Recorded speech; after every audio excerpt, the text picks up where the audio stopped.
네, 안녕하세요. 저는 인하대학교 경영대학 경영학과의 김연성 교수입니다. 한국경영학회 회장으로 봉사하고 있는데요.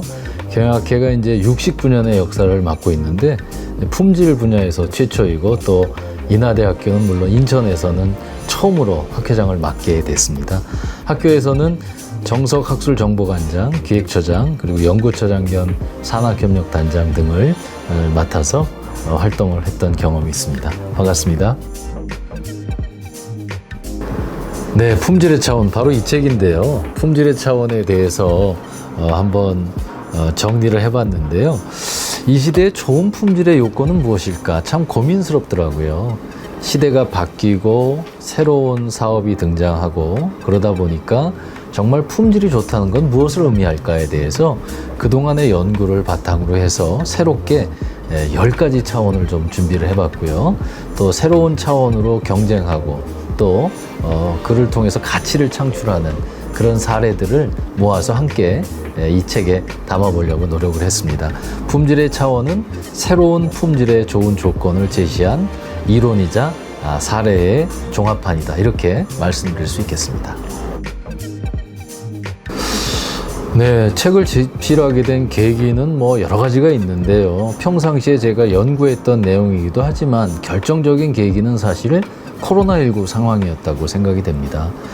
여러분 아시는 대로 코로나19 상황 때 많은 그 변화가 있었죠. 특히 학교에서는 온라인 강의 그리고 오프라인 강의가 혼재하는 혼합형, 융합형 강의가 시작이 됐습니다.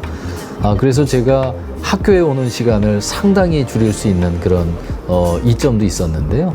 하루에 통학으로 이렇게 왔다 갔다 하면서 두세 시간을 늘 썼는데 어느 날 학교에 오지 않고 집에서 온라인으로 강의를 하다 보니까 시간이 좀 남기도 하더군요. 그래서 그동안 제가 연구를 했던 품질에 관한 새로운 조건에 대해서 한번 집필을 해보자 이런 마음을 먹고서 그 시간을 아껴서 좀 정리한 게 계기가 됐는데 사실은 그보다는 디지털 전환, 또 4차 산업혁명, 지속가능성 전환과 같이 지금 우리가 정말 대전환의 시기를 맞고 있거든요. 이런 대전환의 시기에 모든 분야가 과거하고는 다른 형태로 혁신이 이루어지고 있는 상황입니다. 품질도 마찬가지고요. 그래서 그 품질 분야에 새로운 연구를 한번 정리해보고자 하는 그런 의도와 또 시간적인 여유, 갑자기 찾아오게 된 코로나19가 가져다준 시간적 여유, 이 두 가지가 합쳐져서 책을 집필하게 되었다고 말씀드릴 수 있겠습니다.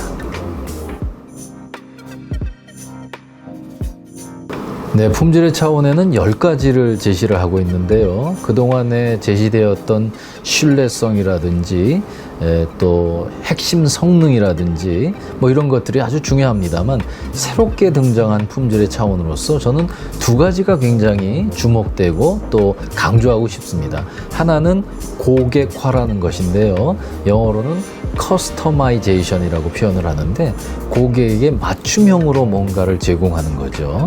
똑같은 제품이나 서비스더라도 그동안에 품질이 좋다 그러면 성능이 좋다든지 어떤 특징이 있다 이렇게 생각을 했는데 시대가 바뀌면서 개인 고객에게 얼마나 맞춤형으로 꼭 맞게 제공하느냐가 품질의 새로운 차원으로 등장을 하게 된 것이죠. 예를 들면은 비스포크 냉장고라는 것이 등장을 했는데요.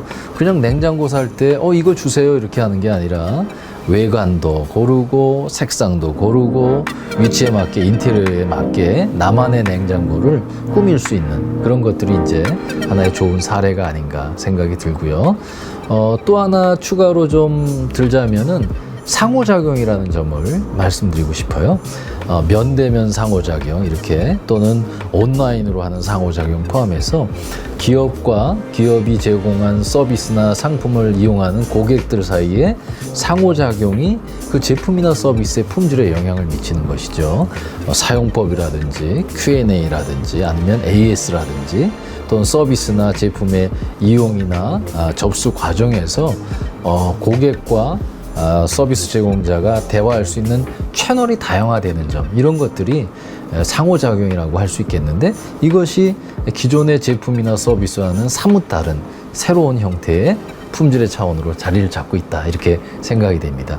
그래서 여러 가지 차원이 있지만 고객화와 상호작용, 이렇게 두 가지를 특별히 강조하고 싶습니다.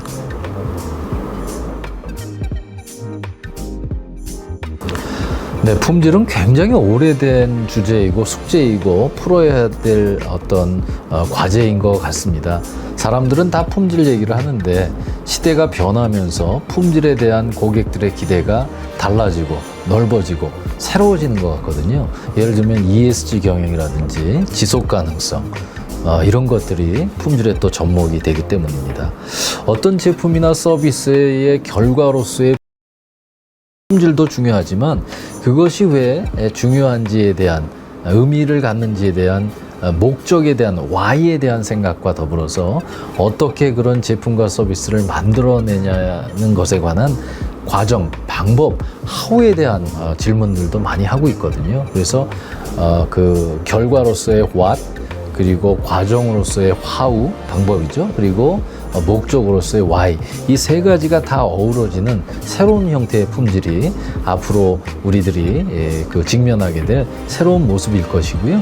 이를 경우에 따라서는 4차 산업혁명의 4.0, 인더스트리 4.0에 대응하는 모습으로서 퀄리티, 품질 4.0 이렇게 표현하기도 하고 있습니다. 이것이 아마 미래 품질의 모습이 아닐까, 이렇게 전망이 됩니다.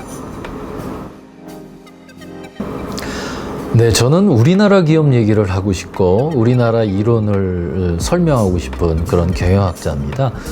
많은 분야에서 K라는 명칭이 붙은 것들이 요즘 전 세계적으로 유행하고 있고 또 주목을 받고 있죠.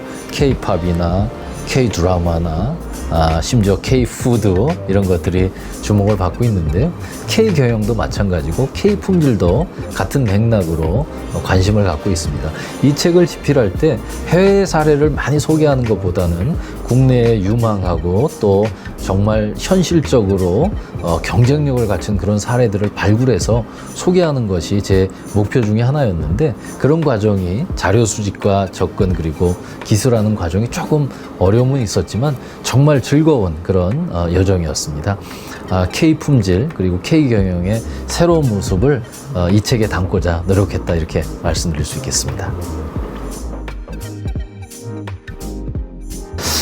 네, 제가 경영학 공부하는 아주 좋은 방법을 하나 꼭 소개하고 싶은데요. 그것은 여러 가지 기업들 중에서 관심이 있는 기업, 뭐 여러 회사도 괜찮습니다만 기업을 좀 선택하시라는 겁니다. 그래서 그 회사를 중심으로 해서 경영의 여러 주제들과 이슈들을 접목해서 살펴보는 거죠. 관심이 있으면 거기에 대해서 찾아보게 되고, 그리고 궁금증에 대해서 해결해 나가는 과정 속에서 지식이 스스로 축적이 되지 않을까, 이런 생각이 들거든요. 품질도 마찬가지고 또 경영의 다른 영역도 마찬가지라고 생각합니다. 이렇게 기업을 이해하고 품질을 이해하기 위해서 관심 있는 기업을 중심으로 좀 더 깊이 탐구하고 연습하는 과정이 아마 미래의 경쟁력을 높이는 경영에 관한 지식을 쌓아가는 좋은 지름길이 아닐까, 이런 생각이 듭니다.